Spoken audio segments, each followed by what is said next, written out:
Bonjour jeunes gens, alors une proposition de correction de l'exercice 9, 10 et 11. Alors pour l'exercice 9, c'est un exercice avec des superficies.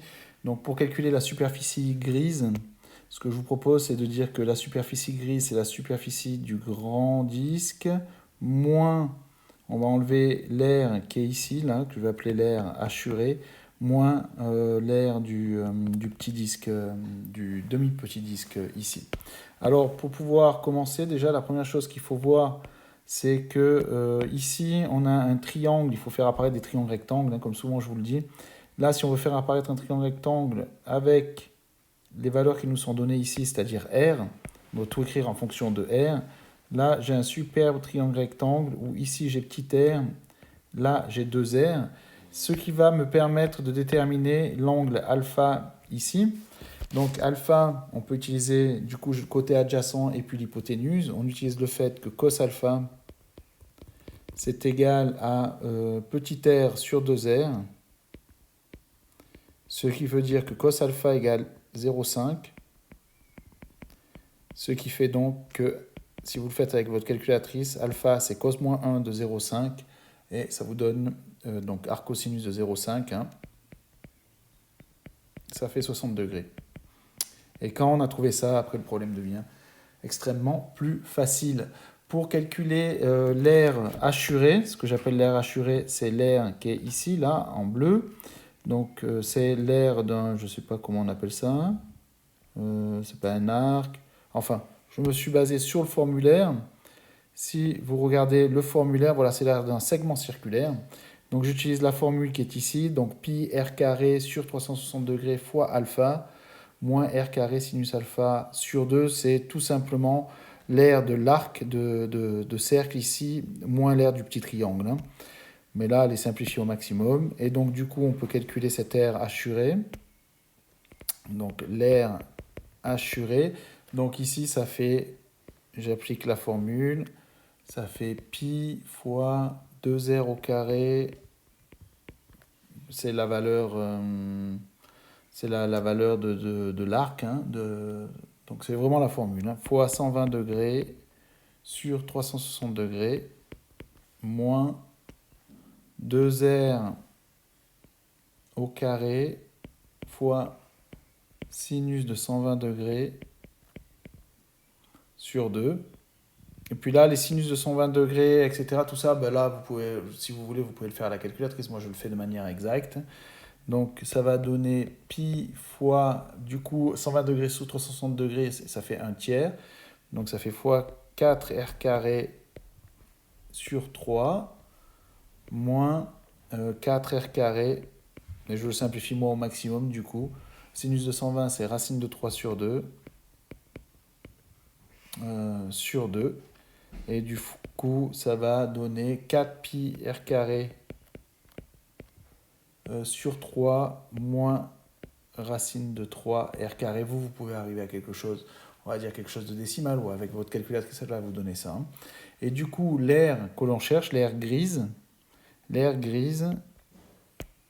le faire en noir, l'air grise, elle va être égale à, donc c'est l'air du grand cercle, moins l'air du demi-petit cercle, moins l'air du segment circulaire que j'ai ici, là. Et ce qui donne l'air du grand cercle, ça fait pi fois 2r au carré, moins l'air du petit cercle, ça fait pi r carré sur 2, moins ce que je viens de calculer ici, 4 pi r carré sur 3, moins racine de 3 fois r carré. Et on peut arranger cette formule. Donc ça fait 4 pi r carré moins pi r carré sur 2 moins 4 pi r carré sur 3 plus racine de 3 r carré. Et je mets tout sur le même dénominateur. 6, ça fait 24 pi r carré sur 6 moins 3 pi r carré sur 6 moins 8 pi r carré sur 6 plus racine de 3 r carré. Donc si on met les termes avec les pi ensemble, il reste 13 pi r carré sur 6. Puis les termes sans pi, il n'y en a qu'un, c'est racine de 3 r carré. C'est pour ça que je ne l'ai pas mis sur 6, hein, parce qu'il n'y a pas de pi, donc je ne pourrais rien simplifier. Voilà, vous pouvez aussi le faire de manière décimale, hein. L'exercice suivant, la première chose à faire, c'est transformer les degrés minutes en degrés. Donc je vous rappelle que 1 minute, c'est 1/60 de degré, hein, donc en faisant ça, donc on arrive que l'angle de 24 degrés 10 minutes, hein, 10 minutes, je vous rappelle que 1 minute, ou 60 minutes, faisons comme ça, 60 minutes, c'est 1 degré. Donc si vous avez 10 minutes à faire, vous faites un produit en croix, hein, ça fait 10 fois 1 sur 60 degrés. Hein. Ça fait 10 sur 60 degrés. Donc ça donne, si vous calculez 24 plus 10 sur 60, ça fait 24,17 degrés. Et puis on fait la même chose pour le 47,40 degrés. 40 minutes, pardon. 47 degrés 40 minutes. 47 degrés 40 minutes. Ça fait 47 plus 40 sur 60 degrés. Ça fait 47,67 degrés. Du coup, on peut en déduire l'angle que je vais appeler ici, l'angle, je vais l'appeler alpha. Non, pas alpha. Alpha, bêta, je vais l'appeler gamma. L'angle alpha, on le réserve pour l'angle en A, hein, qui serait ici. Donc ça donne alpha, gamma, bah, c'est 180 degrés moins ce 24,17 degrés moins 47,67 degrés. Et puis ça donne un angle du coup de 108,17 degrés. Après, une possibilité, c'est de calculer la longueur petit a ici en utilisant le théorème du sinus. On a A sur sinus de 24,17 degrés qui est égal à 8,4 sur sinus de gamma. Et du coup, on en déduit la valeur de A. On arrive à 3,62 km. Puis quand on a A, nous, ce qu'on cherche, c'est la hauteur H ici. Donc on a H qui est égal à A fois le sinus de 47,67. Je crois que ça va. Et on arrive à 2,68 km. Voilà, ça c'est pour l'exercice 10. Pour l'exercice 11, donc là il faut y aller par étapes. L'idée, ça va être de calculer une possibilité, hein, il y a plusieurs possibilités pour cet exercice. L'idée, ça va être de calculer cette distance D d'abord. D'accord, on va calculer cette distance D, je la redessine ici. Et après, quand on aura cette distance D, on va pouvoir assez facilement calculer le reste. Alors pour calculer cette distance D, j'utilise dans un premier temps, comme on n'a que ce 60 degrés là qui est connu, 60 mètres pardon, qui est connu, je fais intervenir le triangle qui est ici, celui-là. Donc là on a le 60, là on a 48, vous voyez il faut jouer un petit peu avec la trigonométrie.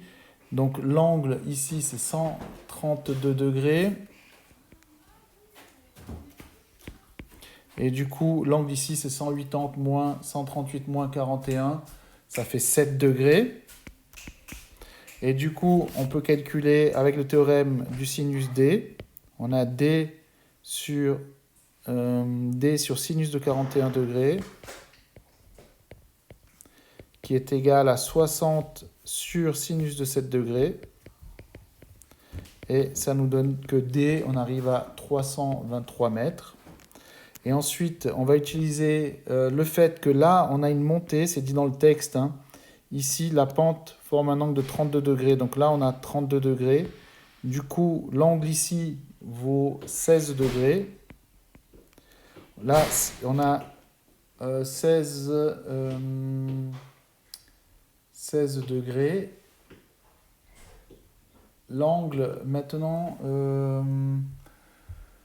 l'angle qui est ici, il faut voir qu'on a un triangle rectangle comme cela. Là, on a 48 degrés. Donc ici, j'ai 90 moins 48.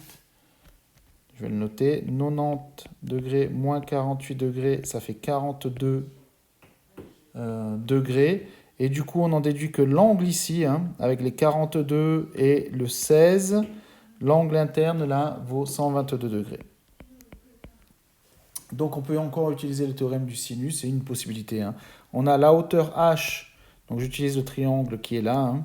Voilà, le vert, c'est pas l'idéal. Je vais utiliser une autre couleur. Le bleu, ça va pas être terrible non plus. Utiliser ça. Donc là, on a ce triangle ici qu'on va utiliser pour finir. On a que la hauteur h sur sinus de 16 degrés qui est égale à d sur sinus de 122 degrés. C'est une des possibilités. Hein. Et puis vous trouvez h qui vaut 104,98 mètres. Voilà. À tout à l'heure pour le live.